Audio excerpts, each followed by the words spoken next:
Hello and namaste. Welcome back to our channel. तपाईहरु नयाँ हुनुहुन्छ भने please do like share and follow to my page है। सो आज चाहिँ विकेन्ड है, म चाहिँ नुहाइधुवाइ गरिकिन यस्तो बेसी गरम छ। तपाईहरुकोतिर नि कसले कहाँबाट भिडियो हेर्नुहुँदैछ है, कमेन्ट गरेर भन्नुस् होला। हाम्रोमा चाहिँ यति बेसी गरम छ कि गान्तोकमा चाहिँ अहिले, त्यही भएर म चाहिँ इभिनिङ टाइममा अलिक गार्डनिङहरु गरेको। बिचारा यो प्लान्ट पनि मलाई मेरो साथीले दिएको हो, म यसलाई पनि मार्नु सक्दिनँ। त्यही भएर चाहिँ म यो उइलाई नै निकाल्नु आँटेको डल्ले खोर्सानीलाई बोरामा त्यसमा नि के ओछ्याउनु पर्छ दुलो पारेर, अनि माटो झर्दैन। त्यो मैले अहिले बुद्धि आयो नि त, अघि भन्नुपर्ने उठाइसकेँ। छान्नु त कोप्टेन म हालिदिन्छु।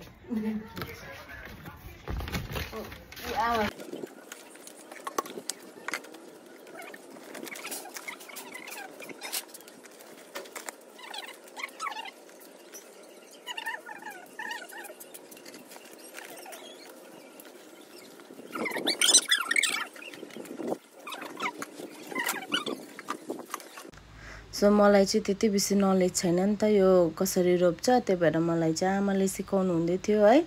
यसमा चाहिँ क्यारेटमा चाहिँ यो बोराहरू हालेर मजाले गऱ्यो भने चाहिँ माटो निस्किँदैन, त्यही भएर चाहिँ बोरा पहिला ओछ्याएर चाहिँ मजाले रोप्नुपर्छ भनेर है। अब हेरौँ यो डल्ले चाहिँ हामीले अब रोपेको छ, पछि देखाउँछु कतिको हुनेछ है।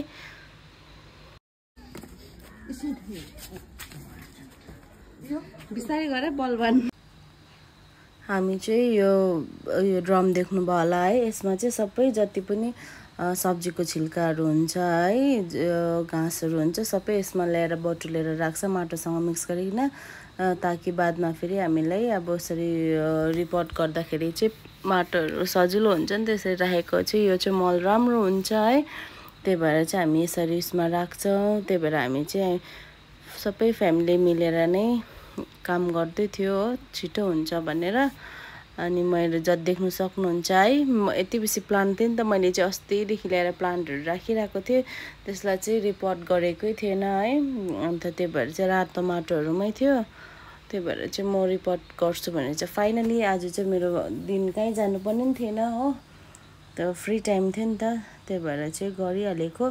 किनभने बादमा फेरि अलिक बिजी हुन्छ, गर्ने टाइम पनि पाउँदैन हो, किनभने फेरि यसलाई रिपोर्ट गर्दाखेरि चाहिँ पुरा टाइम लाग्छ नि त। मल माटो मजाले मिक्स गरेर हाल्नुपर्ने हुन्छ है, यति बेसी स्याहार्नुपर्छ प्लान्टलाई चाहिँ। मजाले आएपछि फेरि दामी देख्छ है, त्यही भएर चाहिँ म चाहिँ नि हामी सबैजना मिलेर, मलाई हस्बेन्डले चाहिँ पास गरिदिनु हुँदै थियो, अन्त आमा र म भएर चाहिँ म चाहिँ भटाभट रिपोर्ट गर्दै थिएँ, आमाले चाहिँ जग्गा बनाउँदै राख्नु हुँदै थियो हो।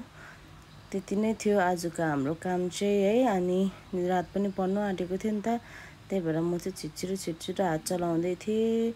बाबा चाहिँ खाना बनाउनु जानुभएको छ, त्यही भएर म हस्बेन्ड र आमा मात्रै हुन्छ बनाएर भएर चाहिँ छिटो काम गर्दैछौँ हामी है।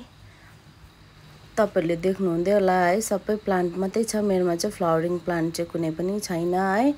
किनभने मलाई चाहिँ फ्लावरिङ प्लान्टको लागि चाहिँ सिजन पर्खिनुपर्छ नि त, त्यो फ्लावरिङ हुनु लागि, त्यही भएर चाहिँ मलाई चाहिँ प्लान्ट नै प्रिफर गर्छु। किनभने यसलाई चाहिँ मजाले एकताल मेन्टेन गरेर राखेपछि चाहिँ घरिघरि त्यस्तो मेन्टेन गर्नु पर्दैन, वन्स इन अ इयर नभए 6 मन्थहरूमा यो गर्दा हुन्छ नि त। रिपोर्ट त जुन गर्नु पर्दैन, एकपल्ट गरेपछि 1-2 सालसम्म राम्रो हुन्छ है।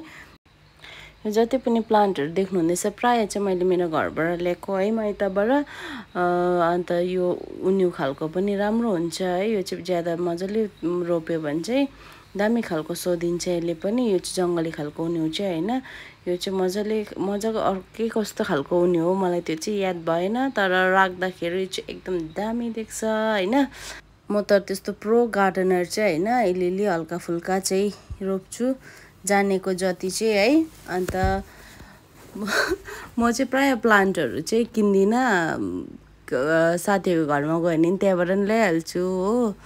माइत घर जाँदा पनि गमला चोरेर टिपेर हिँडिहाल्छु म चाहिँ, जहाँ गए पनि। फर्स्ट चाहिँ मेरो नजर चाहिँ हुन्छ मान्छेको घरको प्लान्टमा है, तर म चोरेर त ल्याउँदिनँ, त्यो चाहिँ जिस्केर भनेको म मागेर नै ल्याउँछु। र इन फ्युचर मेरो घरमा आउनेहरूलाई पनि म दिन्छु, जसले मलाई दिएको छ उहाँहरूलाई चाहिँ म दिन्छु है। किनभने अब मलाई थाहा छ नि त कति बेसी मेहनत लाग्छ, आफूले रोपेको चिज हराउँदा कस्तो बेसी रिस उठ्छ भनेर पनि होइन। त्यही भएर तपाईँहरू पनि मागेर चाहिँ लानुहोस्, आफै हात लाएर चाहिँ लानु हुँदैन है। मैले चाहिँ जोक्स पार्ट होइन, हल्का जोक्स मात्रै गरेको। दोज हु नो मी है, म चाहिँ हमेसै मागेर ल्याउने गर्छु है। फेरि तपाईँहरू नसोच्नुहोस् होला यसलाई चाहिँ घरमा बोलायो भने प्लान्ट चोरेर लान्छ भनेर, म चाहिँ हमेसा मागेर ल्याउने गर्छु। र यो चाहिँ हो मेरो कलेक्सन है। मैले चाहिँ रोपिसकेर पनि आमाले पानी हालिदिनु हुँदैछ, किनभने पानी के अरे रिपोर्टिङ गर्ने बित्तिकै पानी हाल्नुपर्छ अरे नि त हामीले जराहरू चलाएपछि, त्यो चाहिँ आमाले भन्नुभएको है। यो चाहिँ फाइनल अवस्था है, सबै काम सकिसकेको। आज विक अफको चाहिँ हाम्रो यति नै थियो। होप तपाईँहरूलाई यो भिडियो मनपर्छ होला। मन पऱ्यो भने do like share and follow to my page है। धेरै माया दिनुहोस्। Thank you so much for watching.